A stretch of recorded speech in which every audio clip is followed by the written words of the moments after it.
Bueno, vamos a seguir hablando de filosofía política, que es un tema para mí interesantísimo, como les he comentado. Hola Fabricio, ¿cómo estás? Y bueno, si la clase pasada habíamos hablado de autores por separado, esta clase lo que haremos es hablar de corrientes o movimientos de filosofía política que son hasta el día de hoy vigentes en el debate, aunque algunos hayan perdido el vigor que antes tenían, pero creo que es importante que ya pensemos en nuevos códigos, en nuevos lenguajes políticos, y precisamente estas corrientes que vamos a ver el día de hoy nos van a permitir eso, ¿no? Extender nuestros horizontes, nuestras perspectivas de lectura política y ver que en verdad muchas de nuestras ideas básicas, nuestras nociones primarias que tenemos sobre la política, empezando desde aquella que dice que la política está llena de corrupción y demás, es algo que los mismos políticos han reconocido y los mismos filósofos también, pero eso no implica una renuncia a los asuntos políticos y públicos, ¿no? Yo creo que más bien es una invitación para tratar de mejorarlo, sobre todo cuando nos sentimos capaces. Eso ya lo decía Platón, ¿no? Eh, y bueno, empecemos, a ver, empecemos a enriquecernos con estas perspectivas políticas. Bueno, primero tenemos al liberalismo, ¿no? Una de las corrientes más difundidas y digamos que para muchos la victoriosa del siglo XX y XXI, aunque en el XXI ya tomó una nueva forma, ¿no? El famoso neoliberalismo, con su bandera que podría ser la globalización, ¿no? Podría considerarse de alguna manera.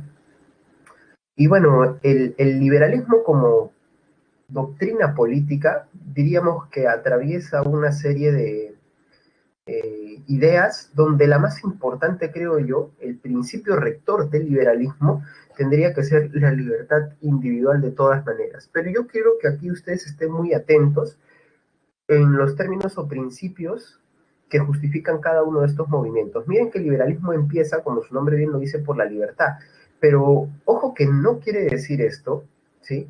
Que todos compartan la misma noción de libertad. O sea, lo vamos a comparar con el republicanismo y con el anarquismo y van a ver ustedes cómo hay observaciones sobre ello. De hecho, el liberalismo tampoco es la más antigua, ¿sí?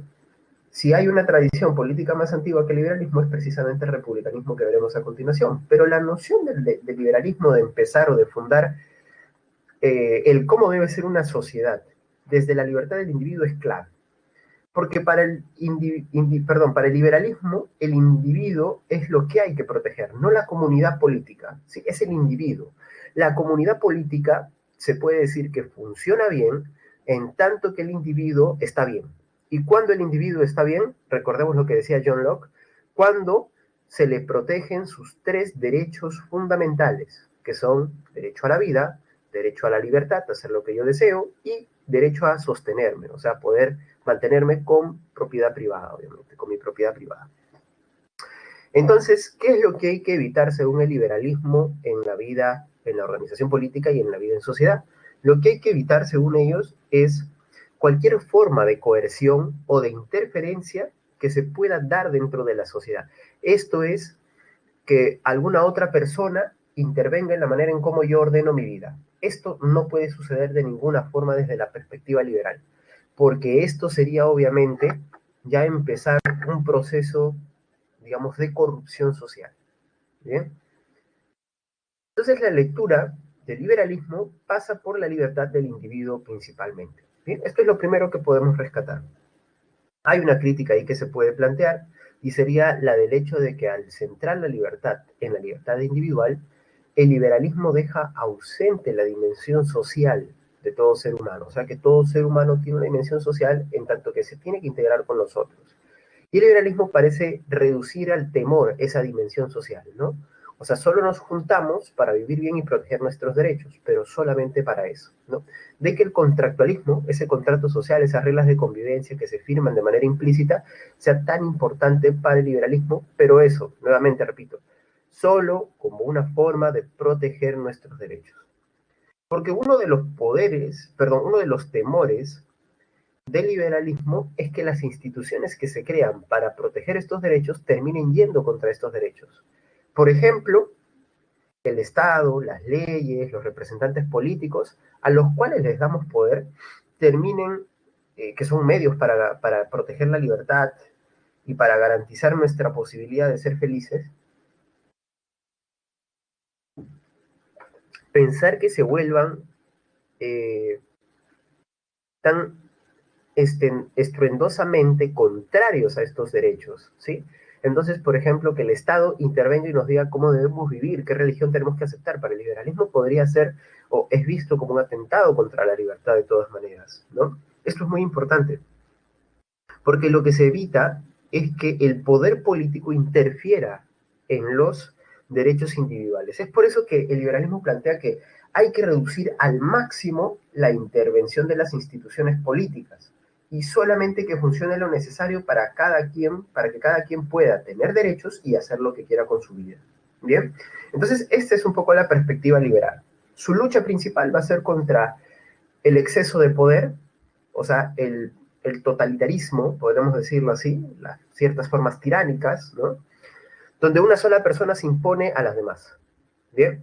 O interfiere sobre la libertad de los demás. Entonces, lo que harán ellos es proponer, primero, un equilibrio de poderes a nivel de organización política, o sea que nunca haya una sola clase dirigente, sino que a esta clase dirigente, que hoy en día podríamos decir el Poder Ejecutivo, se le tiene que oponer otra clase que también participe en la toma de decisiones. ¿Esto cómo se llama? Parlamento, por ejemplo, poder legislativo. Entonces ahí se oponen y esto genera un equilibrio de poderes. Porque si tú le entregas todo el poder a uno, va a hacer lo que quiera, pues si se va a imponer y va a interferir en los demás. Entonces, además del equilibrio de poderes, tenemos el gobierno mixto. Esto es que en un gobierno todos los sectores sociales se vean representados. Porque nuevamente, si no va a primar el interés de unos cuantos y van a intervenir en la libertad de los demás. Asimismo, es importante el Estado de Derecho, o sea que un Estado-nación asuma que protege estos tres derechos fundamentales y a partir de ellos genere toda una constitución que ponga reglas que vayan a la luz de la defensa de estos derechos individuales. Y además, ¿no es cierto?, promoverán también la fiscalización de autoridades, o sea que ninguna autoridad no tenga que responderle a nadie. Todo lo contrario, toda autoridad tiene que responder ante alguien, tiene que hacerse responsable y dar cuenta de sus actos. ¿Por qué hiciste esto? ¿Por qué permitiste tal licitación? ¿Por qué dejaste que el Estado haga tal contrato con esta empresa corrupta? Muy bien, todo eso tiene que ser fiscalizado, ¿sí? Todo eso tiene que ser fiscalizado. Y obviamente, esto ha llevado a que muchos autores liberales defiendan pues la libertad de expresión, la tolerancia religiosa, porque se ven como formas en las cuales una persona materializa su libertad y nada le interpone materializarla, ¿no? En cambio, cuando no hay libertad de expresión, hablamos de que hay una persona, por ejemplo, el poder estatal podría ser, como también una empresa privada, o una institución privada, que limite, ¿no es cierto?, esa libertad de expresión. Ahora, también hay un lado económico por parte del liberalismo, ¿no es cierto? Ese lado económico en el liberalismo apuesta por el libre comercio. Esto quiere decir, en contra del mercantilismo de la época, ¿no es cierto?, el liberalismo propone hacia el siglo XVIII, ya digamos finales del XVII también, la, la idea de que si hay alguien que posee una mayor influencia dentro del mercado, esta persona va a terminar posicionándose a su favor. Entonces de lo que se trata es de que haya libertad de comercio sin intervención del Estado de ninguna organización que incline la balanza en el libre comercio. Porque todos tenemos derecho a vender y a comprar donde más deseamos, para decirlo de cierta manera, ¿no? Ese es el libre comercio. Entonces, es un respeto a las formas de vida sociales, culturales, pero también económicas, según el liberalismo. Ahora, claro que uno se puede preguntar, ¿se ha realizado realmente la propuesta liberal en alguno de los países que se han llamado liberales? Bueno, eso es de consideración, ¿no? Eh, Ahora, la crítica que se le ha planteado al liberalismo es nuevamente la no consideración de la dimensión social del hombre, ¿no? El hecho de que se aísle a tal punto el individuo por su libertad, de que no se piense que esa libertad se realiza en el marco de una comunidad. Entonces, esto hace que un individuo aislado también sea más propenso a ser controlado, aunque sea de formas sutiles, ¿no? Eh, entonces, un poco el problema es que el liberalismo, bajo su lectura de libertad del individuo, produce un atomismo, ¿no? Una desintegración desde el planteamiento ontológico social, ¿no? Ahora, ¿quiénes han sido favorables a esta teoría? ¿Quiénes han sido grandes representantes liberales? Bueno, John Locke, a quien hemos visto en la clase pasada, John Stuart Mill, otro inglés, a quien vimos en nuestra clase de axiología y en nuestra clase de ética, a Rawls, que vimos la semana pasada, pero Rawls es un caso curioso, miren ustedes, porque es liberal, defensa de las libertades, recordemos que eso es algo que él menciona, ¿no? Que todos tengamos las mismas libertades, pero el caso de Rawls es que él también plantea el tema de la justicia social, ¿no? Algo que hace que algunos digan, entonces eso ya no es liberal, porque ya está dándole contenido, ¿no? A la neutralidad que se supone siempre ha resaltado el liberalismo. Eh, bueno, a eso se le ha llamado el liberalismo de la justicia social, precisamente, ¿no?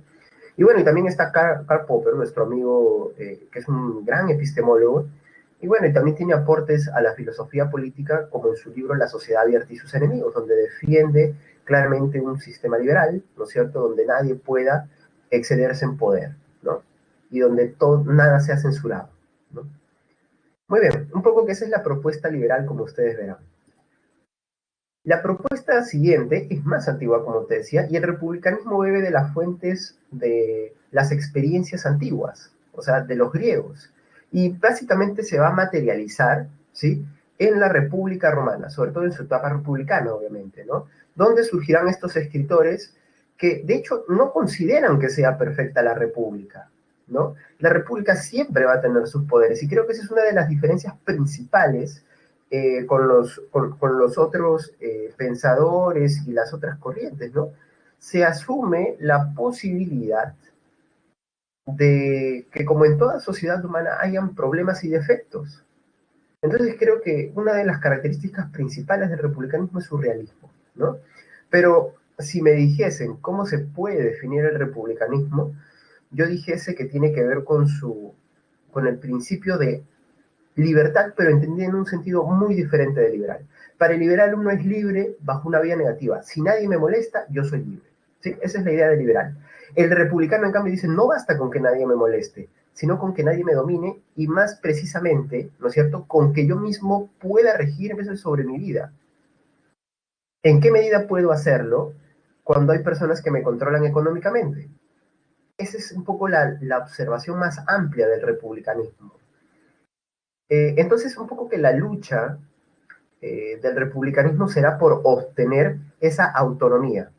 Pero ojo, la dimensión de la libertad no se reduce al individuo tampoco en el republicanismo, también aborda las comunidades que necesitan ser autónomas, darse sus propias leyes. Entonces, ¿contra qué hay que luchar en el republicanismo para conseguir la autonomía o la autodeterminación? Pues el eje de la lucha republicana es contra la dominación política, económica y social, ¿sí?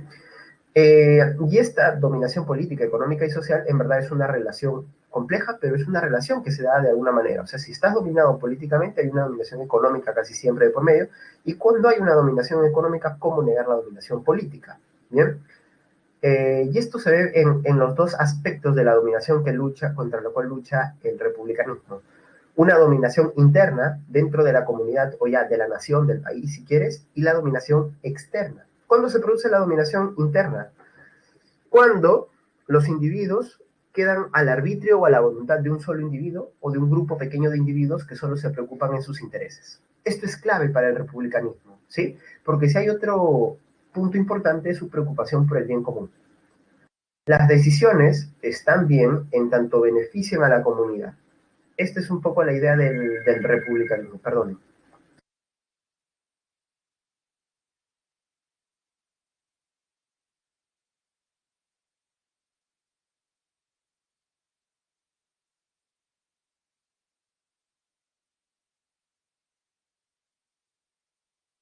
Bien, entonces este es un poco la perspectiva republicana. Me quedé en lo de la dominación interna. Sí, miren, si hay una persona, ¿no es cierto?, que se hace del poder, como en el caso de la tiranía,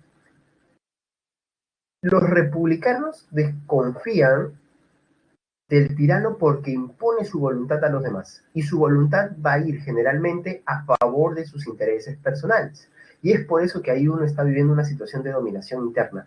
Pero ojo, Esta es una manera evidente, ¿no? Esta es una tiranía, digamos, política evidente, donde tienes una imagen, la imagen de una persona a la cual puedes señalar. Pero a veces esta dominación interna, esto es algo que señalan autores como Skinner, Maquiavelo, esta dominación a veces también económica es más sutil, ¿no? Sobre todo económica, porque existen a veces los oligopolios, los monopolios, donde las personas llegan a tener tanto poder adquisitivo que pueden manejar cuestiones políticas, mediáticas y demás, como vemos en muchos países del mundo, sin exclusión de Perú.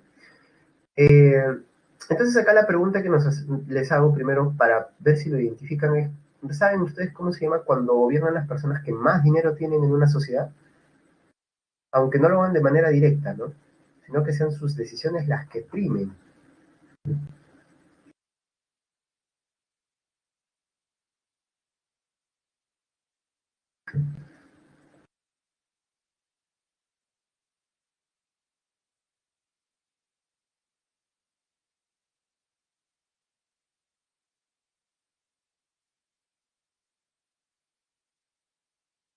Bien, bueno, doy la respuesta, ¿no? Eso se llama plutocracia, ¿no? Plutocracia. Ahora, ¿por qué? ¿Cuál es el problema con la plutocracia?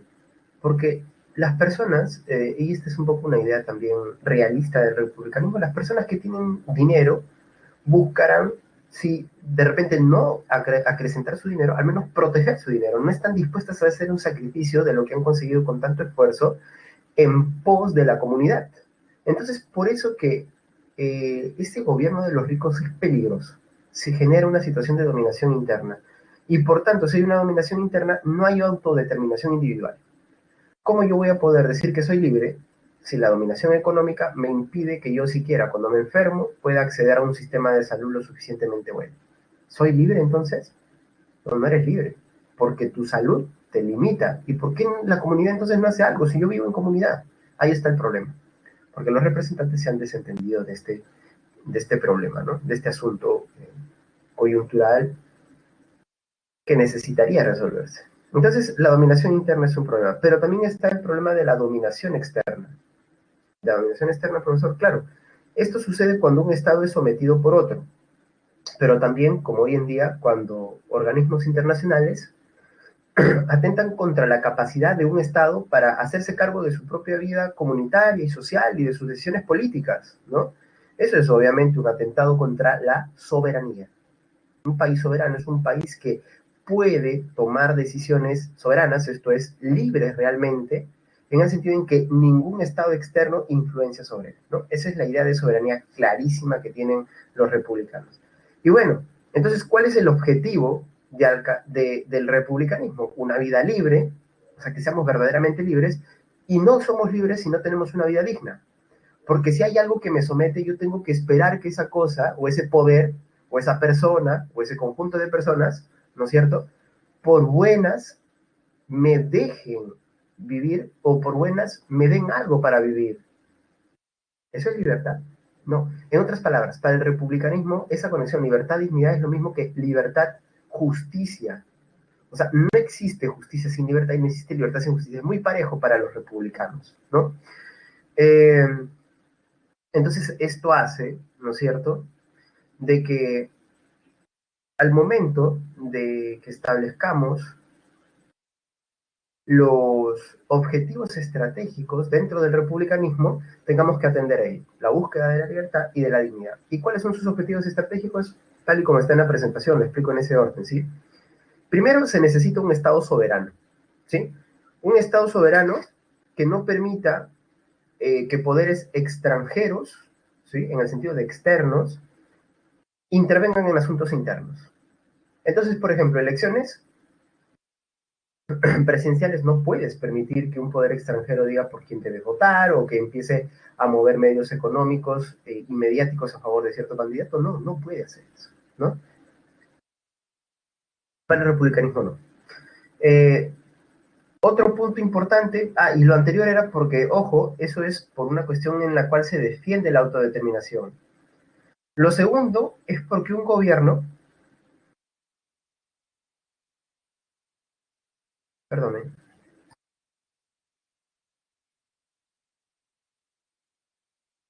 Lo segundo es que se necesita un gobierno, ¿sí?, donde la Constitución y las leyes, o sea, el conjunto de reglas que existen para normar, estén por encima de cualquier poder particular, o sea, de cualquier persona. Y acá la observación es importante, ¿ah? Recuerden que para el republicanismo lo importante es que no exista dominación política, económica y social, pero esta solamente se da de persona a persona. Porque cuando es la ley la que te domina, es porque tú estás de acuerdo con esa ley. Entonces ahí no es algo que interfiere en tu libertad, sino más bien es algo que realiza tu libertad para el republicano.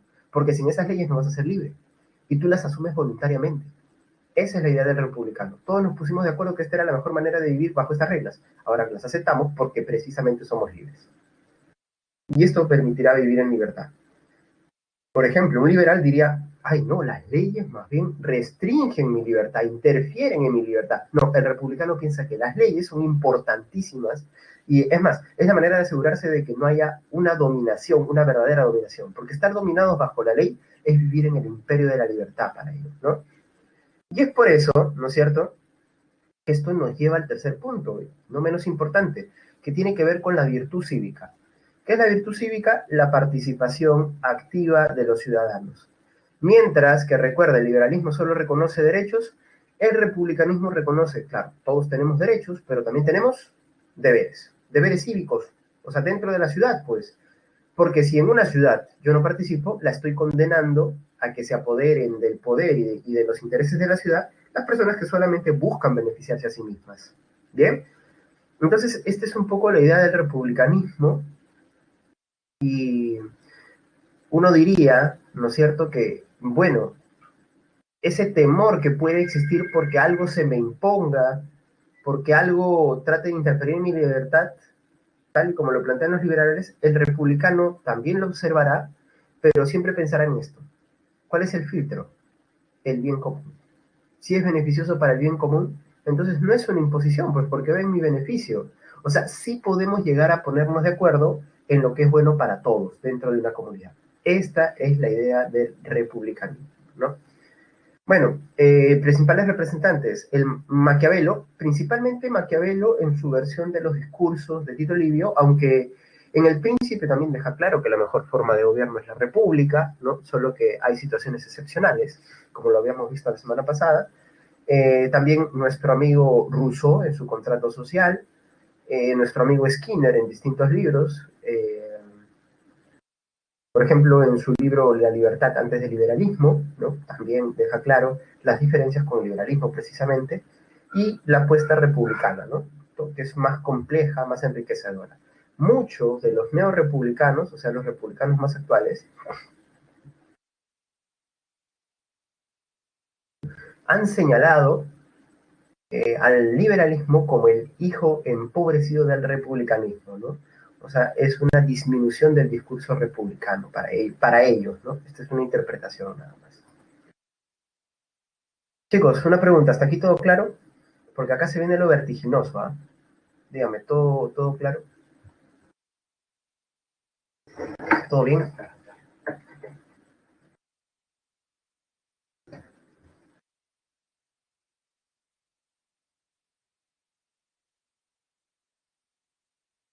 Listo, chicos. Entonces continuemos. Eh, el caso del anarquismo, en cambio, es un tanto distinto. Eh, a diferencia del republicanismo que era un poco más realista, el anarquismo parte de un ideal.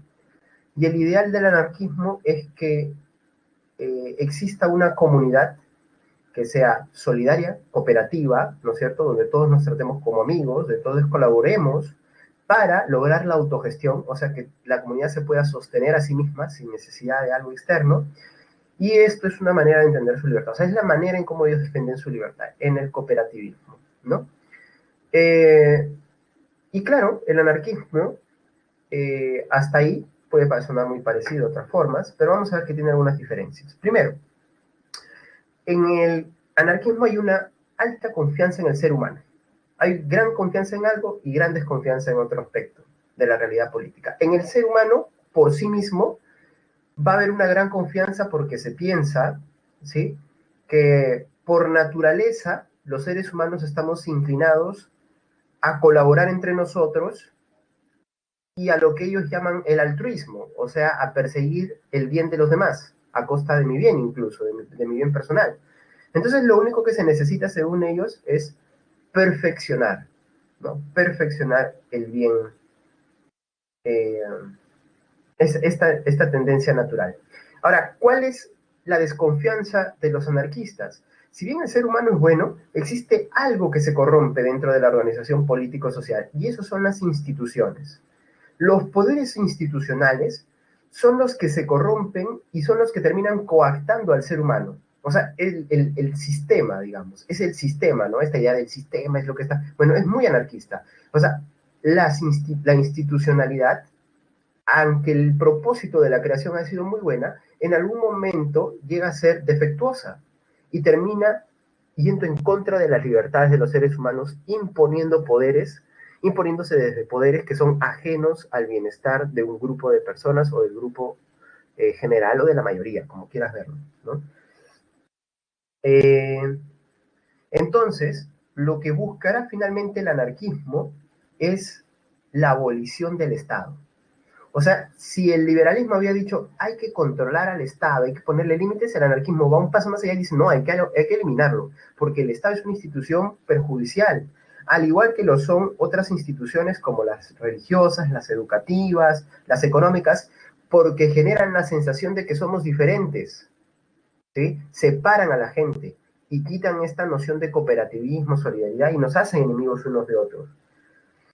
Eh, Entonces, de lo que se trata es de ir perfeccionando la calidad del ser humano bajo una organización política, solidaria, cooperativa, pero sin instituciones. Y si existen instituciones que sean pequeñas, ¿sí? Muy pequeñas, y dentro de pequeños márgenes territoriales también, ¿no? Porque esto de la nación, esto de la raza, esto del color, ¿no es cierto? Todo eso es un engaño, según el anarquismo. Bueno, por ahí encontramos un punto importante, ¿no? Pero miren ustedes cómo el anarquismo se configura desde algunos aspectos republicanos y otros liberales, ¿no? Muy interesante.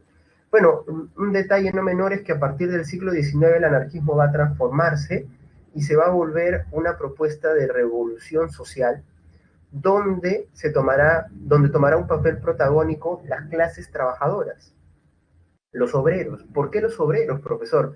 Porque según muchos de los pensadores como Proudhon, Bakunin y Kropotkin, que luego van a tener una seria discusión con los comunistas, lo que sucede es que los obreros han manifestado tener virtudes cooperativas y de solidaridad.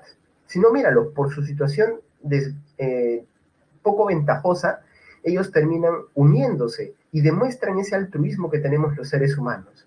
Entonces, a ellos hay que instarlos a hacer la revolución social, ¿no es cierto? Esto es lo que se llama luego anarcosindicalismo o anarcosocialismo para algunos, ¿no?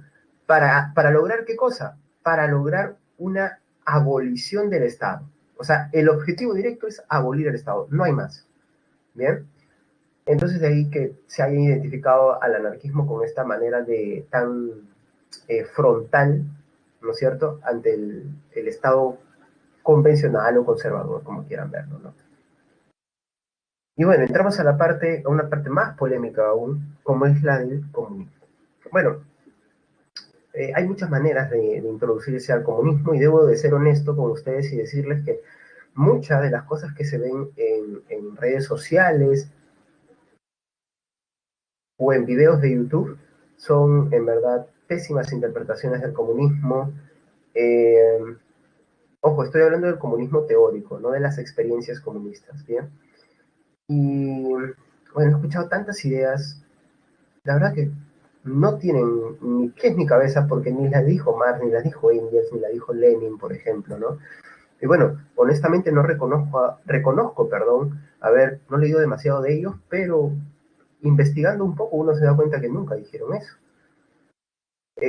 Y es más, que algunas cosas de las que se afirman que ellos dijeron, en verdad serían contrarias a lo que ellos afirmaron, ¿no? Y ahí sí me puedo basar en lo poco que he leído, ¿no?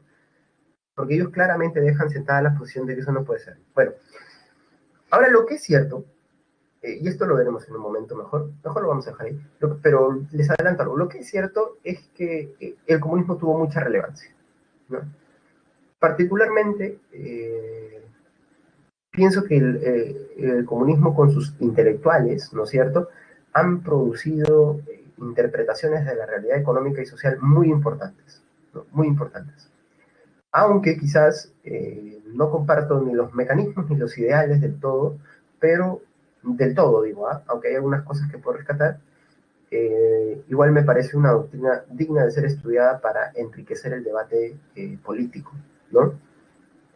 Bueno, la principal pregunta que se hará el comunismo es cómo se logra la dignidad y la libertad para el ser humano. O sea, cómo somos libres y dignos plenamente. Esto es una apuesta republicana, ¿no? Buscar la libertad y la dignidad.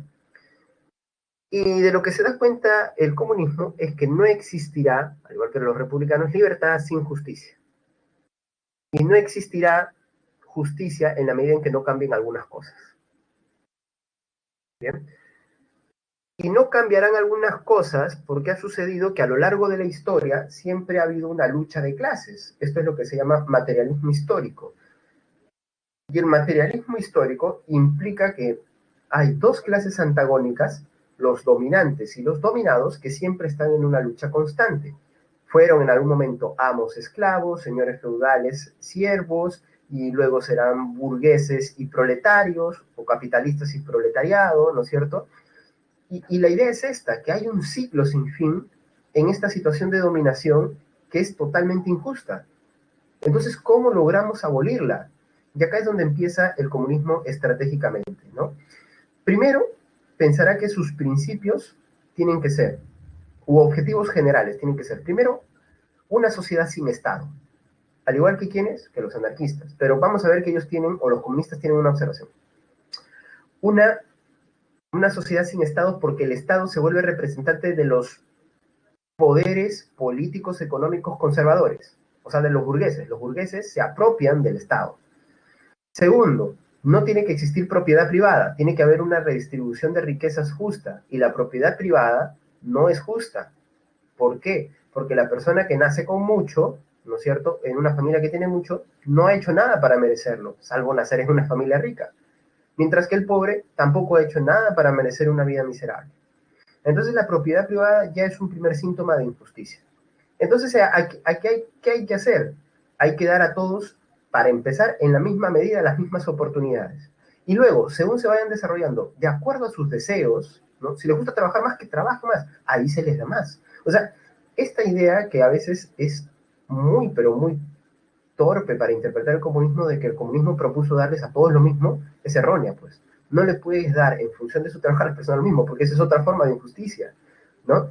Y otro es que si no existe propiedad privada, que no hayan clases sociales. O sea, que no se formen verdaderos grupos de interés que defiendan solamente sus intereses de acuerdo a su beneficio económico, a lo que han tenido económicamente a lo largo de su vida, ¿no? Entonces, para el comunismo, la situación de dominación se da en el plano socioeconómico, y el plano político ya es un derivado de ello. Entonces, de lo que se trata es de que en ese momento clave, y esto es lo que escribe Marx en el Manifiesto Comunista, ¿no es cierto?, de que la lucha entre proletarios y burgueses se suspenda de una vez, pero con el triunfo de los proletarios. ¿Y por qué es importante que sea en ese momento?, dice Marx.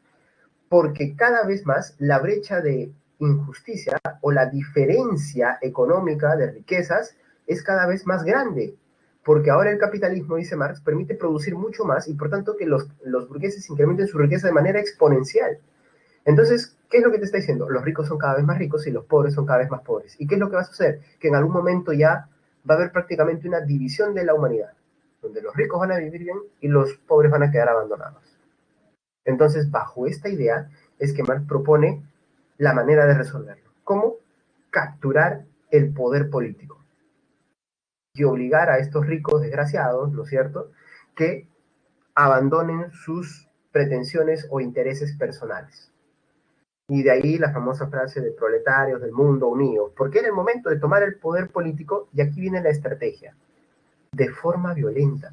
Tiene que ser de forma violenta, porque estas personas van a usar sus poderes fácticos y mediáticos, o sea, medios de comunicación, todo lo que tengan a su favor, para no renunciar al poder, ya que se sigan beneficiando y sigan creciendo sus intereses personales.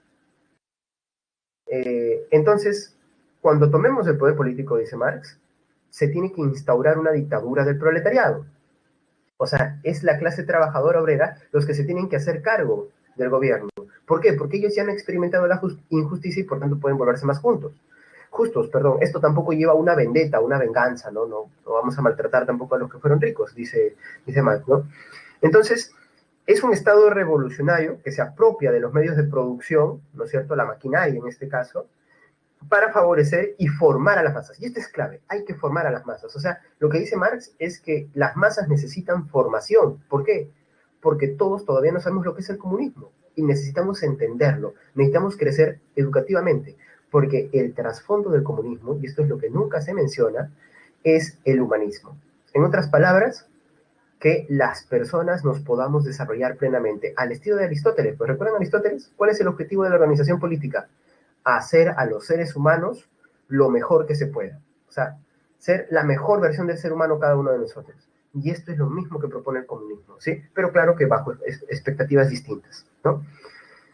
El pleno desarrollo del hombre. Y esto lo vamos a ver en un video que brevemente les voy a mostrar. Va a ser un ratito nada más, ¿ah?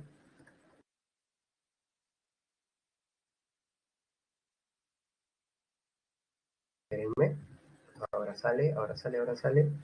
Voy a apagar mi cámara un ratito, ¿sí? A ver, mírenlo con atención, ¿no?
Bien, ustedes ya terminan de ver el video luego, ¿ah?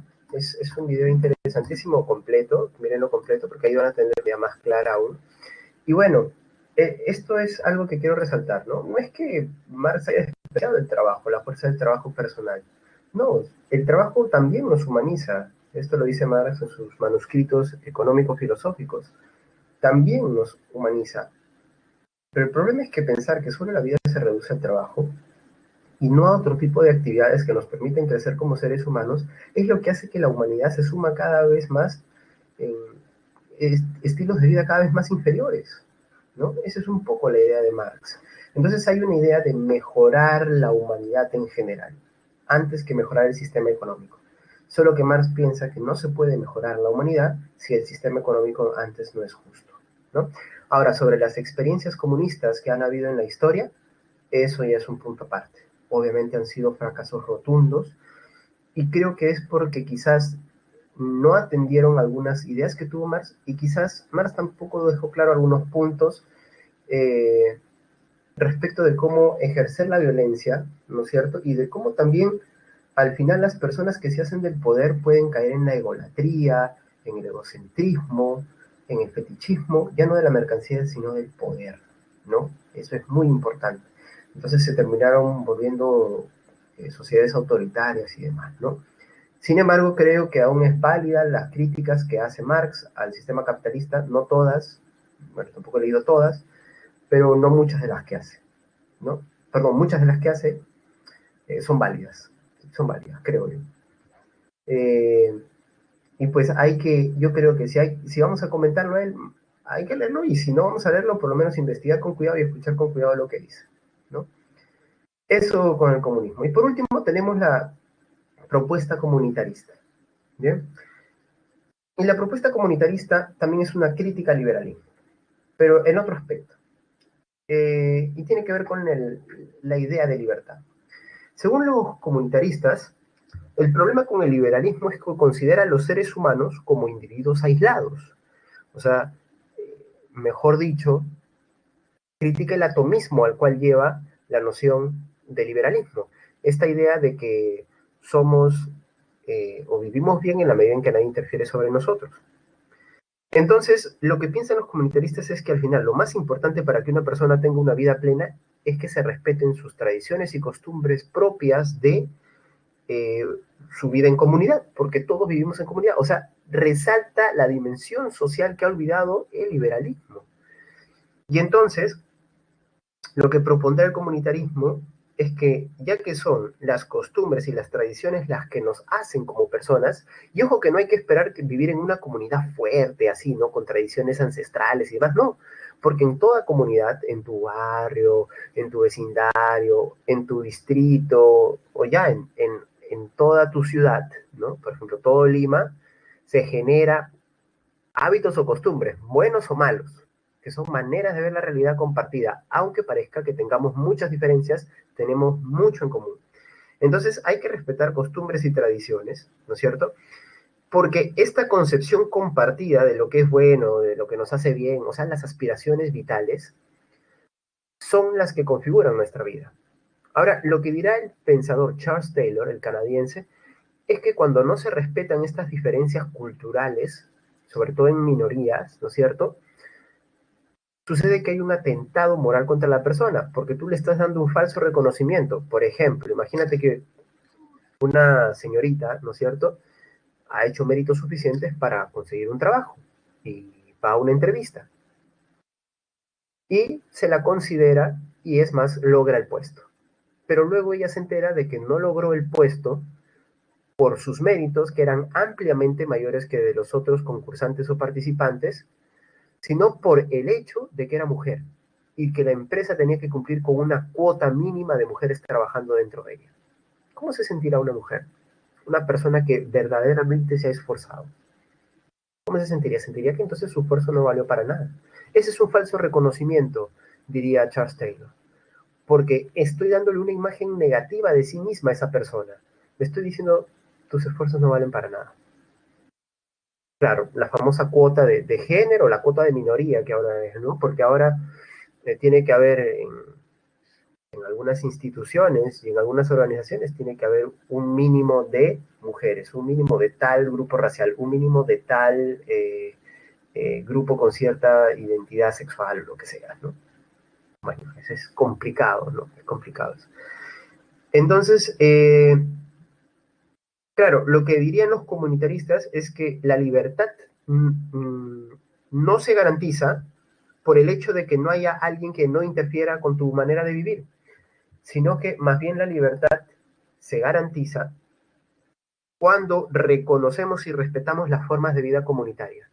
Porque cuando yo respeto esta forma de vida comunitaria, al final es cuando le estoy permitiendo que desde sus tradiciones pueda tomar decisiones políticas que le afecten a ellos mismos, ¿no? Entonces hay un debate ahí, hay un conflicto entre la propuesta liberal y el comunitarismo, pero por este lado, ¿no? Por la interpretación de lo que es el ser humano.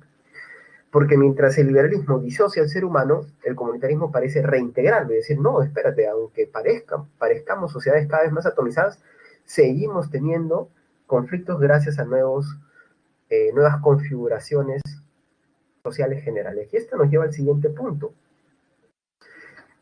A nivel mundial se han dado una serie de cambios vertiginosos, ¿no es cierto?, que a nuestra fecha nos llevan a pensar en algunos aspectos problemáticos, ¿no? La globalización ha puesto en contacto a diferentes sociedades y principalmente a las sociedades multiculturales, ¿no? Entonces o sea, en verdad somos sociedades multiculturales, ¿no? Con personas que vienen de distintas tradiciones, costumbres, etnias, minorías, lo que sea. Entonces, ¿qué es lo que nos está diciendo de alguna manera esta nueva configuración, no solo cultural, sino también económica?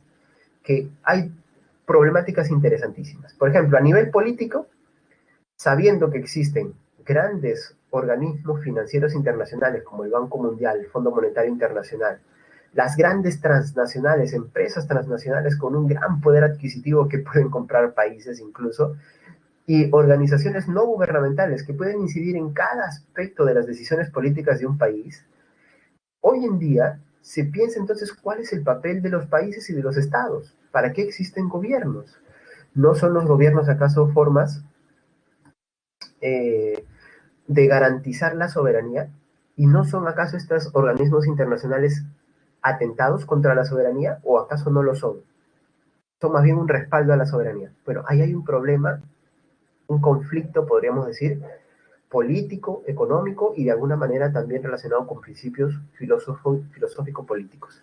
Mientras que en el plano cultural nuevamente se dan estos conflictos, ¿no es cierto?, que tienen que ver con cómo las distintas comunidades con sus distintos valores se pueden integrar a una sociedad general, ¿no? Esta idea del cosmopolitismo. ¿Se puede tolerar todo?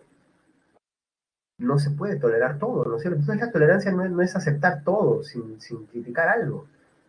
La tolerancia es respetar formas de vida, pero también observando algunas cuestiones importantes.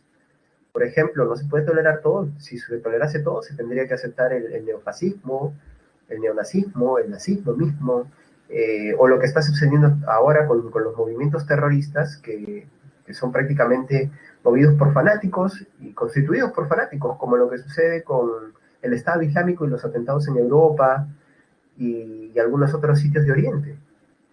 Entonces ahí se ve, por ejemplo, un conflicto importante, ¿no? Eh, la tolerancia debe tener límites, ese es un problema, ¿no? Y lo otro es si los valores, finalmente, ya que no hay tolerancia a todo, entonces los valores que me mueven a ver los límites de la tolerancia, ¿hasta dónde llegan? ¿Son válidos para todos? ¿O debemos dejar, como dice el multiculturalismo, respetar las formas de vida comunitaria y sus tradiciones? ¿O es que acaso que también podemos incidir en algunas tradiciones y restringirlas? ¿Por qué, profe? Les pongo un ejemplo. En algunas tribus africanas todavía se tiene, ¿no es cierto?, esta tradición de cortarle el clítoris a las mujeres. Y obviamente alguien podría decir, poniéndose de lado de esas tradiciones, pero ellos se sienten felices con eso, hasta las mujeres se sienten realizadas dentro de su comunidad. Si tú le quitas esa tradición o la sacas de esa comunidad, ¿cómo se van a sentir? ¿No? Y si quieres ejemplos menos drásticos, ahí está el caso de los menonitas cuando salen de la comunidad, ¿no? O cuando están buscando un cambio dentro de la comunidad para que dejen de ser tan radicales, ¿no? Y otros tantos grupos, no solamente religiosos, ¿no? Culturales, minorías, etc. Eh, entonces es importante, ¿no es cierto?, tener esa discusión. ¿Existen valores universales? ¿el papel de los derechos humanos no es acaso el papel de un valor universal que interfiere con eso? Hay un conflicto ahí que se tiene que hacer, una discusión que se tiene que hacer también. Y bueno, y para lo último, les recomiendo que vean este video, que deben haberlo visto en algún momento de su vida, ¿no? Este famoso cortometraje de nuestro amigo Steve Katz, ¿no es cierto?, donde nos muestra un poco cuál es la tendencia social en los países de Occidente, ¿no? Este consumismo desenfrenado. Y esto nos lleva a pensar en sociedades de consumismo, donde todos vivimos persiguiendo constantemente algo, y ni siquiera porque lo necesitemos, sino porque la propaganda y el estatus social se impone a nuestro modo de vida. Entonces, es esta forma hedonista, consumista de vivir, ¿no es acaso un atentado contra la política? ¿Por qué, profesor? Porque claro, las personas ya no se piensan a sí mismas como agentes políticos, sino se piensan como agentes de consumo. Y somos felices en la medida en que consumimos más, tenemos o consumimos más experiencias o consumimos más cuestiones materiales. Y además, ni siquiera somos materialistas realmente, porque no nos conviene, no compramos algo por su materialidad, sino lo compramos algo por lo que nos venden respecto a ese producto. Entonces, ¿todavía tiene sentido hablar de la participación de los individuos como ciudadanos? ¿O es que acaso podemos, o es que acaso ya tenemos que cambiar esta concepción de los ciudadanos? ¿Acaso ya no existen los ciudadanos y hay que pensar de otra forma la política? Bueno, ese es un problema interesantísimo, ¿no? Para terminar, he aquí las claves, ¿no? Bien, chicos, esa ha sido nuestra última clase. Díganme ustedes, ¿les ha gustado la clase de filosofía en general? No esta, ¿no? Sino todo el curso de filosofía. ¿Ha sido de su agrado? No sé. Pueden decirlo con total sinceridad, y si hay algo que mejorar, pues también pueden mencionarlo.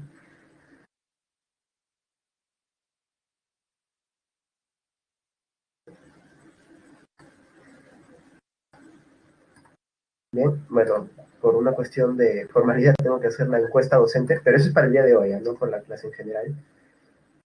Eh, y bueno, leo sus comentarios, chicos, y bueno, me apena un poco, sobre todo, ustedes saben, esta virtualidad implica, eh, miren, incluso acabar un curso sin poder haberles visto el rostro, ¿no?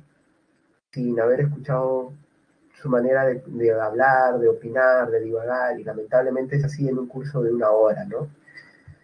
Y bueno, un poco de tristeza por ese lado, pero al menos el gusto de haberlos conocido, aunque sea por este medio, ¿no? Así que para mí, la verdad es que yo soy feliz explicando filosofía, y sobre todo cuando tengo la oportunidad de conocer personas a las que les interesa y que hacen un esfuerzo para entenderlo, ¿no? Y además que son personas que también sé que en algún momento más adelante van a hacer muchas cosas interesantes, y pues hubiese sido genial, créanme, conocerlos en persona, ¿no? O sea, las clases presenciales para mí son invaluables porque tienen este valor humano que no tienen tanto las clases virtuales. Bueno, esperemos que quizás el curso de filosofía tome algunos minutos más, algo para poder hacer más dinámicas, que es lo que se quiere, y no sé, que sea una clase donde solamente uno tenga que hablar. Y créanme que se pueden hacer dinámicas nada invasivas, o sea, no les va a incomodar para nada, y muy chéveres, ¿no? Hacen mucho mejor la clase. Bueno, si no les ha gustado la clase, lo siento, pero no desconfíen de la filosofía, siempre es genial y es interesantísima.